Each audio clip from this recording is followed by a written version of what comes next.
babies in development and having no pathogens, let's say for special needs, and how movement lesson comes into play, especially if there's been some sort of trauma that's going to manifest into cerebral palsy or autism.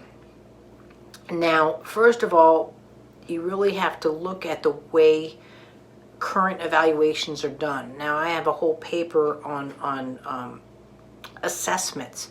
One of my biggest complaints, or frustrations I should say, with what goes on with many modalities, many professions, is the inability to assess a child more in a full picture.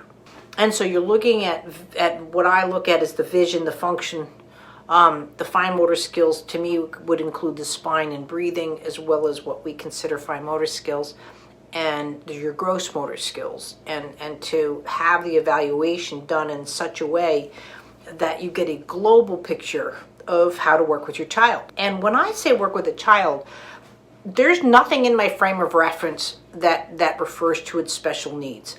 I use terms of either diagnoses, special needs, all of that, to help your visualization. Movement more efficiently is just what anybody wants out of life, and that's what movement lesson offers, is efficiency in movement. Now, yes, we do it at different levels, and depending where we're doing it at, knowing that you need to initiate going into stimulation enhancing, so we can start talking about fascia to weight transfer to reflexes and so forth, and cortical visual impairment. We can go on and on and on, spinal muscular atrophy, cerebral palsy, autism. But the common denomination of the frustration has always been the movement. Whenever someone has a complaint of efficiency or inefficiencies with movement, rotations involved or not involved, and that's why you're getting the results that you're seeing. So when a baby is first born, the first rotation it gets to initiate is through natural childbirth. During the neonatal period, which is the first month of birth, but more so I look at the first 6 months of birth, because that's where it's very hard for a parent to articulate any kind of concerns. It's like they don't exist. You know, if there's midline deviations, and they don't know how to explain their concerns to a doctor. But it's not about being okay and not okay. It's being able to move in and out of a position.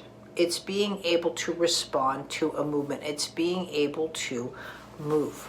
So a lot of people like to put blame. It's reflex, it's sensory, and so forth. And that's where I find one of the biggest frustrations I had as a parent trying to help my child. Do you know how many hours I skin brushed my son? Oh my gosh. You know, he had sensory issues because he was legally blind. You know, nobody told me that. You know, it was all bad. He had Haemophilus influenza in his epnoids. You know, he would just vomit chunks of infection. Of course he had sensory issues, and I'm brushing him for this. You know, again, just the evaluations of all of this, it has to come into play. And that's where I did the newborn movement assessment. It really is that simple. If you change the way someone moves based off of the physics that I'm offering you, there's not a doubt in my mind I can improve my movement just as much as I can improve yours or your child. We have to get away from waiting for the diagnosis and then offering said opportunity for that diagnosis. And we have to look more at how that person is organizing movement, good or bad, it doesn't matter. The way that they are organizing themselves within their space and their movements, and then that type of evaluation needs to come in, which include these thoughts.